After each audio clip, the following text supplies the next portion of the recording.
자, 오늘 나누실 하나님의 말씀은 민수기 1장 1절에서 4절까지의 말씀입니다. 한 절씩 교독합시다. 민수기 1장 1절에서 4절까지 말씀입니다.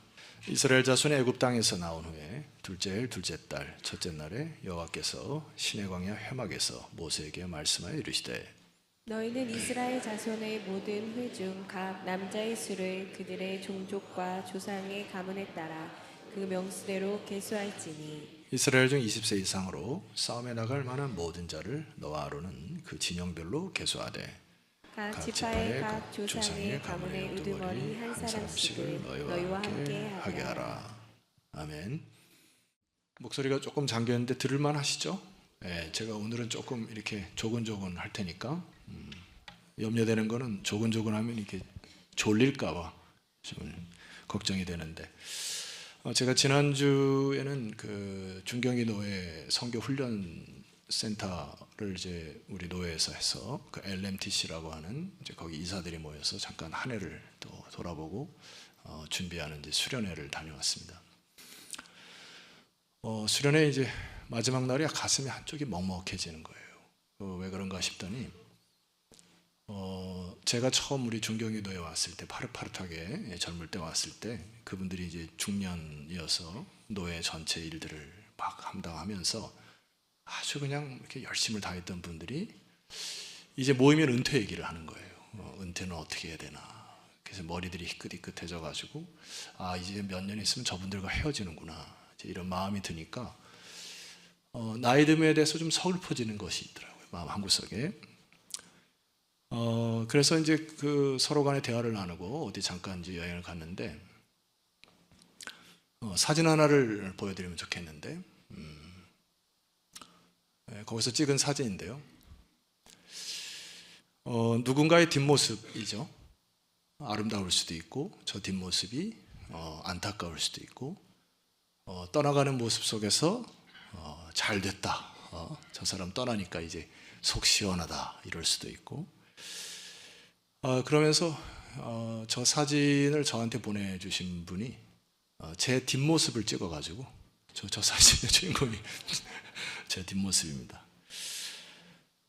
그래서 마음의 다짐을 한 것은 세월을 참 아껴야 되겠다 싶고 내 뒷모습이 따라오는 후배들에게 부끄러워서는 안 되겠다 이런 마음을 다잡고 수련회를 마치고 돌아왔습니다.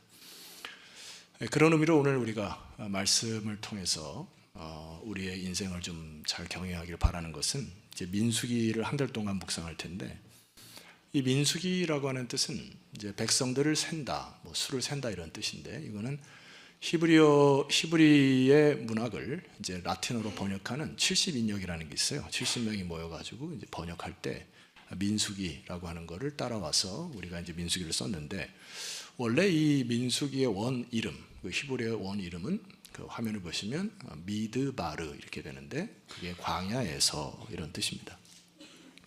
그러니까 우리 인생 전체를 민수기를 통해서 한번 짚어보고 되돌아보고 우리의 뒷모습을 어떻게 할지를 보여주는 게 이제 민수기의 책이라는 얘기죠. 우리는 광야의 인생길을 살아가요. 이 광야라고 하는 것이 굉장히 좀 어려운 거는 일단 예측 불가능한 일들이 많이 일어나죠. 네? 여러분 인생 가운데 그런 일이 많이 일어나죠. 뿐만 아니라 이게 평탄치 않다는 얘기죠. 평탄길을 가다가도 막 산이 나타나고 혹은 뭐 험악한 곳이 나타나고 야생짐승이 나타나고 이러니까 여러분 인생길이 굉장히 고롭죠. 그 야곱도 자기가 험악한 인생을 살았다 이렇게 고백하는 것처럼 물론 지난주에처럼 우리 인생은 아름답지만 사실 삶을 살아가는 데는 그렇게 쉽지가 않아요. 사도 바울은 광야 같은 인생길을 살아가고 있는 성도들, 고린도 교인들에게 하는 메시지가 뭐냐니까 출애굽을 한 세대가 광야에서 실패한 것들을 뒤돌아봐라. 그들의 전철을 밟지 말라고 해서 고린도 교회에게 행하는 말씀하는 두 가지 메시지가 있습니다. 첫 번째가 뭐가 있냐면은 화면을 보시고 여러분 오늘 좀 도와주세요. 여러분들이 말씀을 읽으면 제가 좀 설명하는 방식으로 목을 제가 오늘 4부까지 해야 되기 때문에 좀 아껴야 됩니다. 자, 5절과 6절 여러분 읽으면 좋겠습니다. 시작. 그러나 그들의 다수를 하나님이 기뻐하지 아니하셨으므로 그들이 광야에서 멸망을 받았느니라. 6절. 이러한 일은 우리의 본보기가 되어 우리로 하여금 그들이 악을 즐겨 한 것 같이 즐겨하는 자가 되지 않게 하려 함이니 예, 안타까운 것은 광야에서 악을 즐겨하는 사람들을 5절 보니까 다수였다. 그 다수를 하나님이 기뻐하지 않으셨어요. 여러분 굉장히 안타깝죠. 인생을 다 살았는데 하나님이 기뻐하지 않은 삶을 살았을 경우에 얼마나 후회되는 인생을 삽니까? 그래서 하나님께서 사도 바울을 통하여 고린도 교회와 서울 본석교회 주는 메시지 중간에 두 가지가 있어요. 첫 번째는 하나님이 경계하는 게 있습니다. 그들이 저지른 악이 있다는 얘기예요. 7절과 8절도 여러분 읽어주시면 감사하겠습니다. 7절과 8절입니다. 시작. 그들 가운데 어떤 사람들과 같이 너희는 우상 숭배하는 자가 되지 말라. 기록된 바 백성에 앉아서 먹고 마시며 일어나서 뛰논도 함과 같으니라. 그들 중에 어떤 사람들이 음행하다가 하루에 23,000명이 죽었나니 우리는 그들과 같이 음행하지 말자. 예, 음행이라고 하는 죄입니다. 목사님, 이것은 저와 좀 거리가 먼데요. 그렇지 않습니다. 여기 7절에 보니까 우상 숭배를 음행이다, 간음이다 이렇게 얘기한 것이에요. 하나님 볼 때는 우상 숭배를 간음으로 하여 이것을 싫어하십니다. 이때 당시에 이게 어떠한 그 배경을 갖고 있냐면은 모세가 이제 하나님 앞에 율법을 받으러 올라갔을 때 모세가 한참 내려오지 않자 백성들이 두려움에 휩싸이기 시작해요. 그러니까 아론이 금송아지를 이제 가져다가 만들고 거기다가 금메기를 한 거죠. 근데 이게 왜 금송아지를 만들었냐 하니까 고센 땅에 살 때 고센 땅의 우상이 뭐였냐면 황소였습니다. 그러니까 그 황소를 다시 가져다가 얘들아 불안해하지 말고 너희들이 그 전에 섬겼던 너희들이 익혀봤던 저 황소를 보고서 마음을 진정하고 그 다음에 함께 지내자 하고 이제 그 우상을 만들었단 말이에요. 근데 그 송아지 우상이 우리 인간을 풍요롭게 하고 번성케 한다고 하는 개념으로 우상의 치부가 된 것입니다. 근데 여러분, 하나님 이것을 왜 음행이라 하셨을까? 신명기 4장 24절에 제가 금요 기도회 때 여러분에게 말씀드린 것이 있어요. 하나님의 속성을 잘 알아야 되거든요. 여러분 하나님 잘 아세요? 질문을 했는데 메아리가 안 돌아오네요. 여러분 하나님 정말 잘 아십니까? 이게 그 하나님이 너무 크고 높으시기 때문에 우리가 평생 힘써서 여호와를 알아야 되는데 신명기 4장에 보면 우리 하나님의 속성을 두 가지로 얘기합니다. 첫 번째는 우리 하나님은 소멸하는 불이시다 했어요. 소멸하는 불이 뭐예요? 불로 태우시는 분이신데 하나님은 거룩하셔서 여러분의 죄와 여러분의 부정직, 거짓들을 싫어하십니다. 그래서 그것을 태우시는 하나님이신데 그 다음에 말씀하시는 그 내용이 뭐냐니까 하나님은 질투하시는 하나님이시다 이렇게 표현되어 있어요. 여러분 질투하시는 하나님이 여러분에게는 긍정적으로 느껴집니까? 부정적으로 느껴집니까? 예, 여러분 예를 들어서 제가 연애를 할 때 제 사랑하는 배우자가 길거리를 지나가는데 자꾸 다른 남자를 힐끗힐끗 쳐다본다거나 기분 나쁘게 말해요. 마음을 두지 못하고 같이 있기를 막 불안해한다. 싫죠. 뭐 결혼 안 할 겁니다. 결혼의 전제 조건이 뭐죠? 평생 일편단심 민들레. 이게 서로 사랑을 할 때 내 마음을 빼앗기거나 다른 사람에게 선을 넘나면 이 질투심이 나와요. 그러니까 그것은 끔찍한 사랑이라고 하는 것입니다. 하나님께서 우리를 끔찍하게 사랑하신다라고 하는 것이 바로 나 외에 다른 신을 두지 마라. 나 외에 너희들의 마음을 두어서는 안 된다. 그것이 너희들의 인생에 보탬이 안 된다는 얘기예요. 이것은 어쩌면 하나님 우리에게 질투하시는 하나님과 동시에 우리를 위한 하나님의 계획인 것입니다. 너는 나 외에 다른 신을 두지 말라라고 하는 것이에요. 왜냐하면 그림 하나를 보시면 좋겠어요. 프랑스 작가가 그림을 그린 건데 저 뒤에 금송아지가 보이죠. 자, 이 그림을 보면 여러분 어떤 그 형용사로 묘사를 할 수 있겠습니까? 건강해 보여요? 저게 뭔가 좀 질서 있게 보입니까? 아니요. 뭔가 굉장히 현란하고 막 타락한 것 같고 뭔가 불안하고 무질서한 게 세계가 보이지 않습니까? 자, 이게 나 외에 다른 것에 마음을 두거나 마음에 빼앗기면은 여러분의 삶이 망가지기 시작한다. 단적인 예로 눈에는 뭐가 보인다는 게 있잖아요. 그러니까 여러분 평생 돈만 쫓아 살게 되면 그 돈 때문에 여러분의 삶의 질서나 관계들이 깨어지기 시작하는 것을 볼 수 있습니다. 권력욕으로 쌓아있는 사람들에도 모든 것이 권력욕으로 보게 되면 다른 사람을 막 죽이기도 하는 그 엄청난 일들이 저런 현란한 인생을 살아가게 돼요.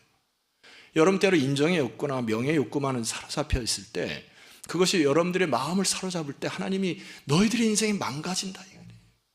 그래서 하나님께서 질투하신다. 나 여호와 하나님만을 경외하고. 할렐루야. 그게 바로 이 광야에서 주는 우리에게 주는 메시지예요. 메시지. 하나님 음행을 싫어하신다. 두 번째가 무엇이냐면은, 자, 9절, 고린도서 10장 9절 10절을 여러분이 한번 읽어주시면 감사하겠습니다. 자, 시작. 그들 가운데 어떤 사람들이 주를 시험하다가 뱀에게 멸망하였나니 우리는 그들과 같이 시험하지 말자. 10절. 그들 가운데 어떤 사람들이 원망하다가 멸망시키는 자에게 멸망하였나니 너희는 그들과 같이 원망하지 말라. 자, 9절과 10절에서 여러분들이 기억해야 될 단어 두 가지가 있습니다. 첫 번째는 시험이라고 하는 단어, 그 다음에 10절에는 원망이라는 단어. 이게 연결이 되어 있다는 얘기예요. 여러분, 하나님을 시험한다라는 게 무슨 말이에요? 여기 이 역사적 배경을 아셔야 되는 거는, 이스라엘 백성들이 광야를 통과하고 이제 마지막 가나안을 들어가는 초입에서 에돔 족속이 가로막거든요. 길을 가지 마라. 딱 막으니까 이들이 처음에는 오라 하다가 속에서 하나님에 대한 불신이, 하나님 도대체 이게 무슨 일입니까? 우리 여기까지 광야에서 뺑뺑이 돌리고 여기까지 왔는데 우리가 볼 때 바로 저기 가면 되는데 왜 우리로 하고 저 멀리로 돌아가라 합니까? 그래서 하나님의 선하심과 하나님의 인도하심을 뭐 했어요? 시험하기 시작했습니다. 하나님이 살아계신가? 하나님이 과연 우리를 사랑하신가? 그러고 나니까 하나님을 의심하기 시작하니까 뭐가 찾아와요? 원망이. 그러다가 시간을 낭비하고 세월을 낭비하는 인생들을 보게 된다. 그렇게 하지 말아라. 이게. 제가 중보하는 한 영혼이 있습니다. 가끔 이 영혼을 만나서 제가 신앙 상담도 하고 하는데, 안타까운 것은 늘 그의 마음 속에는 어제 꿈에도 나오더라고요. 도대체 왜 나입니까? 이거거든요. 왜 나는 이렇게 불행한 가정에 태어나게 하고 내 인생이 왜 이렇게 망가졌냐. 그것을 온통 원망으로 인생을 살아가서 헤어나오지 못하는 영혼이 있어요. 안타깝죠. 또 한 영혼은 지금 뭐 소천하셨습니다만은 그냥 여러분의 예를 한번 드리게 되면, 우리 외삼촌인데 결혼하신 후에 일찍 그 아내랑 상처를 하고 평생 술로 사셨어요. 그래가지고 우리 집에 와가지고는 그냥 앉아고 세월을 한탄하죠. 그래서 그때 들었던 교육의 효과가 제 귀에 맴들어서 제가 뽕짝을 한 50개 정도는 거의 외우다시피 해요. 미아리 눈물 고개, 님이 넘는 이별 고개부터 시작해가지고 운다고 옛사랑이 오리어마는 이게 원망이 꽉 차니까 제정신을 못 차리는 거예요. 신에 대한 원망, 삶에 대한 원망이 꽉 차니까 이게 불평 속에서 인생을 살아가는 게 너무 안타까운 거예요. 여러분, 이 광야의 교훈을 받으시기를 주의 이름으로 축원합니다. 중요한 것은 내가 생각하는 방향과 내가 생각하는 길이 아닐지라도 하나님의 선하심과 하나님의 인도하심을 신뢰하는 여러분 되시기를 소망해요. 여러분의 뜻대로 도출이 안 됐을지라도, 돌아가는 길이 있을지라도 하나님께서 어련히 알아서 내 인생을 돌이키셨겠지. 이 믿음이 바로 우리의 인생길 아닙니까? 그래서 이 광야에서 이 사람들이 멸망하다 망했느니라. 여러분, 남의 얘기가 아니에요. 이게. 여러분, 입을 늘 조심하셔야 돼요. 여러분이 습관적으로 불평하고 원망 터뜨리는 거에 대해서 조심하셔야 합니다. 그래서 광야를 살아가는 통과하는 이들에게 정신을 차리고 이 광야의 길을 걸어가라 주님께 주시는 메시지가 1장 1절부터 드러나요. 자, 1장 1절을 읽어봅시다. 시작. 시설 자손이 애굽 땅에서 나온 후 둘째 달 첫째 날에 여호와께서 시내 광야 회막에서 모세에게 말씀하여 이르시되. 자, 민수기를 보게 되니까 정확한 일시와 장소를 기록합니다. 그러니까 이게 무슨 얘기예요? 하나님이 원하시는 장소, 하나님이 원하시는 때가 있다는 얘기예요. 오늘 여기 말씀도 보니까 애굽 땅에서 나온 후 둘째 해 둘째 달 첫째 날에 여호와께서 시내 광야 회막에서 모세에게 말씀하셨다. 하나님의 타이밍을 기다리시라는 얘기잖아요. 아버지께서 말씀하시는 것을 기다리시더라고 하는 거잖아요. 광야에서 우리가 살아가면서 정말 염두에 둬야 될 것은 뭐냐니까 아까 얘기했던 미드바르라고 하는 광야에서라고 하는 것은 화면을 보시면 전치사 미와 다바르 말씀이 결합된 형태, 이것을 풀어서 설명하면은 다바르 말씀과 전치사 미로부터로 구성되어 있어요. 그러니까 미드바르 이렇게 되어 있는데 이 미드바르의 문자적 의미는 말씀으로부터, 그 말씀이 나오는 곳으로, 이런 뜻이 되겠죠. 그러니까 이것을 해석하면 민수기 광야에서라고 하는 것은 말씀이 나오는 그곳에서 말씀하신다. 어디서요? 광야에서. 사실 여러분 인생을 좀 점검해 보면은 여러분 등 따시고 배부르면은 하나님께 엎드리지 않아요. 맞죠? 다들 그래요. 근데 이게 고생스럽고 병에 걸리고 어려울 때 하나님께 무릎 꿇게 됩니다. 하나님 도와달라고. 그때 뭐가 들리죠? 아버지의 세미한 음성이 그때 들린단 말이에요. 그러니까 광야라고 하는 인생길에서 여러분들이 원망하지 않을 이유는 그곳에서 하나님의 깊은 음성을 들을 수 있다는 얘기잖아요. 자, 놀라운 부분 하나 알려 드릴게요. 성경 가져온 분 계시죠? 민수기 1장으로 한번 다 찾아보세요. 민수기 1장 1절 방금 읽었고요. 2장으로 넘어가 봅시다. 2장. 자, 여러분 보세요. 여호와께서 모세와 아론에게 뭐하여 이르시되? 말씀하여 이르시되. 3장으로 가봅시다. 여호와께서 시내산에서 모세와 말씀하실 때 아론과 모세가 낳은 자는 이러하니라. 시내산에서 모세와 뭐 하실 때? 말씀하실 때. 4장으로 넘어가 봅시다. 4장 1절. 또 여호와께서 모세와 아론에게 뭐하여 이르시되? 말씀하여 이르시되. 5장으로 가봅시다. 여호와께서 모세에게 뭐하여 이르시되? 계속 가볼까요? 그만합시다.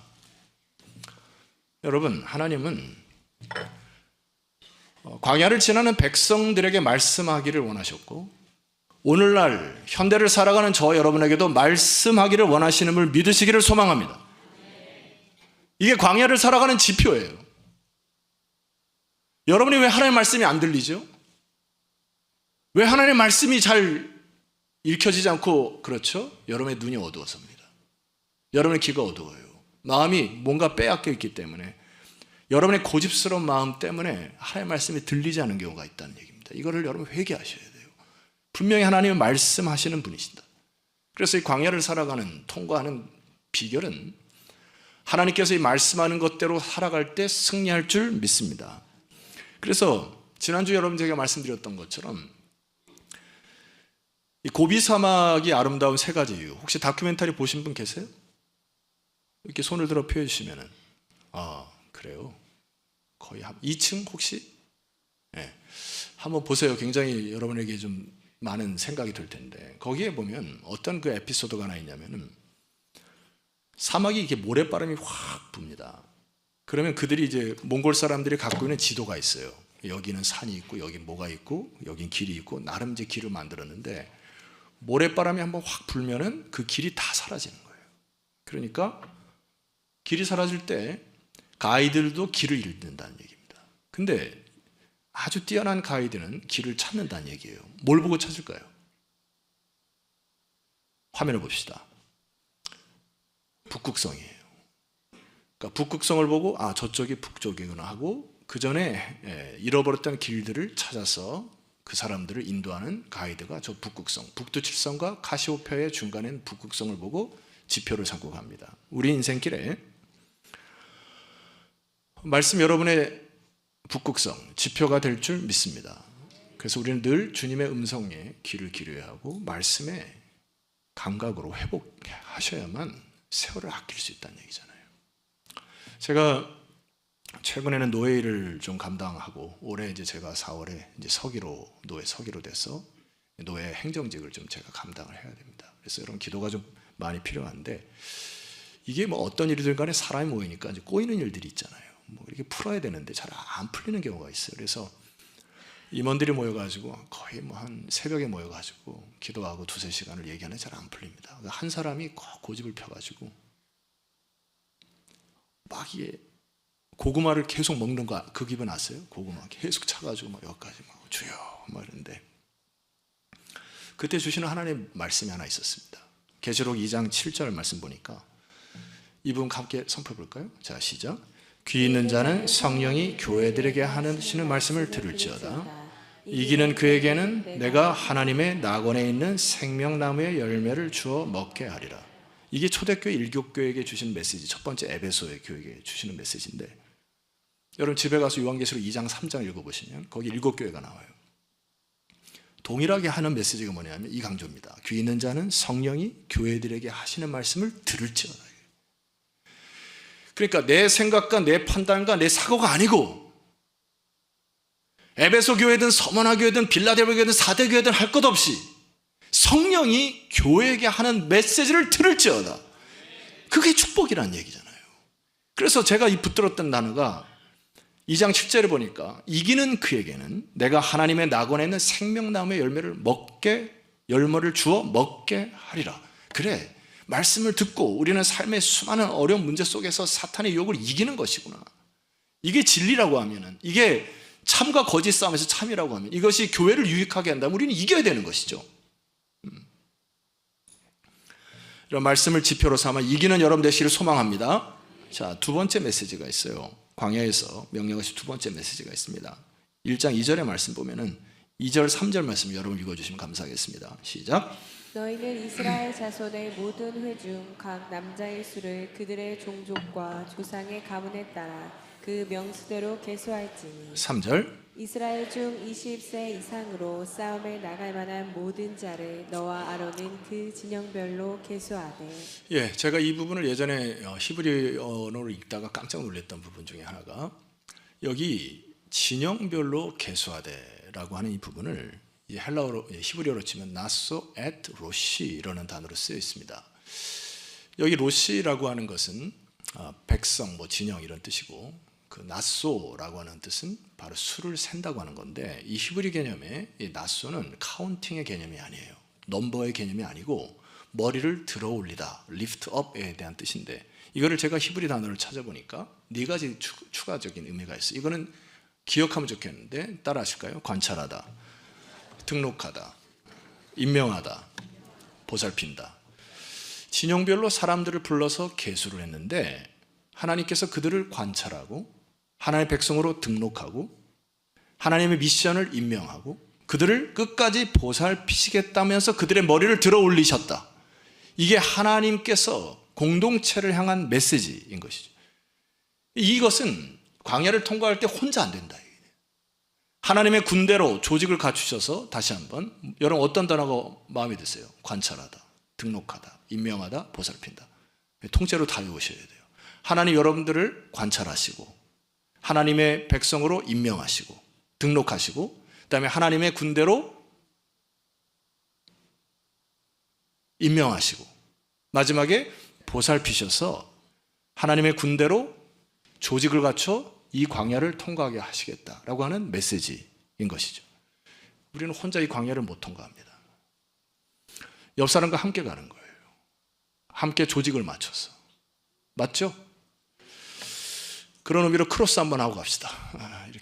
이렇게 하는 거 알죠? 혼자 하든 옆 사람과 하든 아니면 악수를 하든, 함께 갑시다.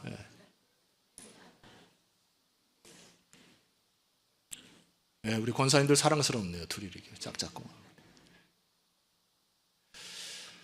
제가 우리 아들이 이제 군대를 갔다서 이제 훈련소에서 훈련을 다 받고 7주 만에 교육을 마쳐서 이제 아들 훈련소에 면회를 갔습니다. 면회를 하고 이제 훈련소 마지막 그 아이들이 이렇게 막 노래도 하고 충성도 하고 막 그런 걸 하고 이렇게 지켜보는데, 제 눈에 누구밖에 안 보여요. 아이밖에 안 보여요. 정상이에요. 그게 정상. 내가 볼 때는 그냥 내 아들의 걸음걸이가 달라졌고, 내 아들이 잘 자라서 이 대한민국의 군인으로 지켜줬으면 좋겠고, 이런 게 이제 절로 기도가 나오는데, 그때 떠오른 시 하나가 있었습니다. 나태주 시인의 하물며라고 하는 시인데, 제가 한번 읽어볼게요. 나에겐 시간이 많지 않다. 세상에 내가 남아있을 날이 그리 많지 않다는 말이다. 그래도 사람들이 나에게 시간을 달라 그러면 서슴없이 준다. 하물며 너에게서야 네가 나에게 시간을 달라면 언제든지 아낌없이 주리라. 나의 시간보다 네가 나에게 더 소중한 사람이니까. 이게 부모의 마음이기도 하고요.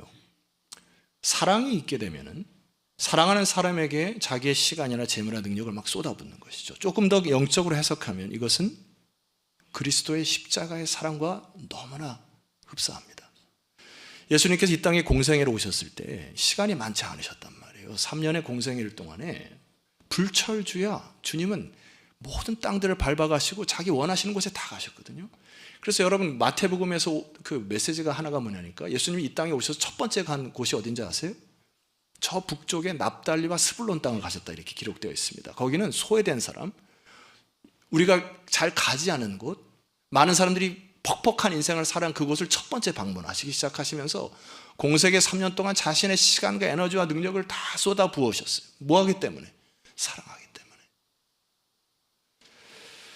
주님이 우리를 향한 사랑의 고백을 다시 한번 선포할 테니까 중간중간 아멘으로 하다 마시면 감사하겠습니다. 주님 힘으로 읽어볼게요. 이건 제가 읽습니다. 공중의 새를 보라.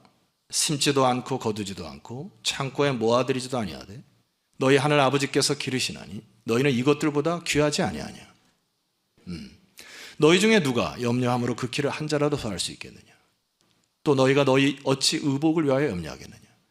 들의 백합화가 어떻게 자라는가 생각하여 보라. 생각해 보세요. 수고도 아니하고 길쌈도 아니하는데 그러나 내가 너에게 말하노니 솔로몬의 모든 영광으로도 입은 것이 이 꽃 하나만 갖지 못하였느니라. 30절이죠. 오늘 있다가 내일 아궁이에 던져지는 들풀도 하나님 이렇게 입히시거든. 하물며 너희일 거보냐. 믿음이 작은 자들아. 믿음을 키우시기를 소망합니다. 우리 인생은 그냥 왔다가 사라지는 이슬이 아니에요. 착각하시면 안 됩니다. 하나님이 계수하여 여러분을 관찰하고 여러분을 하나님의 백성으로 등록하고 여러분이 하나님 나라의 미션을 임명하여 끝까지 보살피는 그런 뽑힌 자들, 그 마음 가지고 광야를 통과하는 거고, 이건 혼자만의 일이 아니고 내가 이런 감격으로 하나님 백성으로 살아가는 이것이 이제 공동체로 살아가라고 하는 메시지가 민수기에 계속 주어집니다. 민수기 2장 1절 보세요. 여호와께서 모세와 아론에게 말씀하여 이르시되 2절 이스라엘 자손은 각각 자기의 진영의 군기와 자기의 조상의 가문의 기호 곁에 뭐하되 진을 치되 회막을 향하여 사방으로 치라 했습니다. 여기 아주 중요한 문장 하나가 있는데 그것은 회막을 향하여라고 하는 부분하고 두 번째 진을 친다라고 하는 것을 꼭 기억하셔야 합니다. 자, 첫 번째 회막을 향하여 진을 친다는 게 뭘까요? 일단 그림을 보시고 제가 설명을 다시 드리겠습니다. 뭐 같습니까 이게? 광야에서 이스라엘 백성들이 행진을 멈추고 잠깐 머무를 때 성막을 먼저 중심으로 진을 치고 그 다음에 자기의 텐트를 건설을 해요. 그 다음에 저쪽에서 이제 잠을 자다가 또 구름기둥과 불기둥이 이동하면 다시 이동하는 시스템인데 회막을 향하여라고 하는 메시지는 모든 텐트가 회막으로 향하여 입구를 열어 이런 뜻입니다. 이게 무슨 뜻이에요? 하나님이 그의 백성들을 구름기둥과 불기둥을 인도하실 때 하나님이 늘 성막이 움직일 때 따라 움직이게 되어 있거든요. 그러니까 하나님께서 하나님께서 스톱할 때 텐트를 열어서 성막이 거쳐지는 거 하면 모든 지파들이 일사불란하게 움직여서 자기의 텐트를 걷어 같이 움직이는 고스톱의 역사 말이에요. 두 번째는 진을 친다라고 하는 부분인데 화면을 보세요. 화면에 제가 강조해야 됩니다. 꼭 보셔야 됩니다. 여기 히브리 단어의 하나라고 하는 친다라는 개념은 요한복음 1장 14절에 말씀이 육신이 되어 우리 가운데 거하심에라고 하는 단어와 일맥상통합니다. 자, 그러니까 키가 뭐예요? 너희들이 공동체로 광야를 통과할 때 하나님의 역사와 하나님의 임재가 함께함으로 텐트의 수많은 텐트 중앙에 여호와의 임재의 상징인 성막이 함께함으로 광야를 통과하여 너희들이 함께 연합하여 진을 함께 치고 함께 연합하여 광야를 통과하는 공동체 조직을 하나님께서 말씀하신 것입니다. 군대 얘기하고 제가 설교를 마칠게요. 7주 전에 아들을 데리고 육사단에 이제 철원에 가서 한 200여 명 되는 이제 아이들이 이제 삼삼오오 모여가지고 각 팔도에서 이렇게 모여가지고 이제 모이는 장면을 보는데, 아우, 쟤네들이 군사가 되겠나? 눈은 그냥 흐리멍텅하고 밤새 게임하고 온 것 같은 느낌이, 스마트 게임 막 해가지고 막 충혈돼 있고 어깨 축 늘어뜨리고, 야, 쟤네들 저 나라 지키겠나? 지 몸뚱아리 하나만 잘 지켜도 될 텐데, 뭐 이런 걱정이 있는데, 여러분들 놀라운 것은 말이에요. 7주를 딱 지나니까 애들이 막 눈에 생기가 막 돌고요. 막 군가를 복창하는데 막 쩌렁쩌렁 막 하고, 그 순간 말이죠, 내 아들이 눈에 안 보이더라고요. 그 200여 명 되는 아이들을 위해서 기도하는 마음이 생기더라고요. 그래, 쟤네들이 잘 커야 되겠다. 이게 아름답더라고요. 함께 연합해서 뭔가를 하기 위해서 함께 막 노래하고 운동하고 막 훈련하는 모습이 너무 아름다워 보이더라고요. 그래서 제가 우리 아들뿐만 아니라 200명에서 다 기도했습니다. 하나님 나라를 위해 갈 때, 공동체를 이루는 광야를 통과할 때 여러분 꼭 기억하셔야 될 것이 있습니다. 이 부분 우리 세 가지 선포하고 우리 찬양드리기 원하는데, 우리 자리에서 일어나시면 좋겠습니다. 첫 번째, 따라 하실까요? 광야를 통과할 때 우리가 꼭 세 가지를 마음에 염두에 들고 따라 합시다. 하나님의 하나님 되심을 회복하는 거. 네, 하나님 되심을 회복하는 거. 마음을 빼앗기시면 안 돼요. 아셨죠? 일편단심, 주바라기.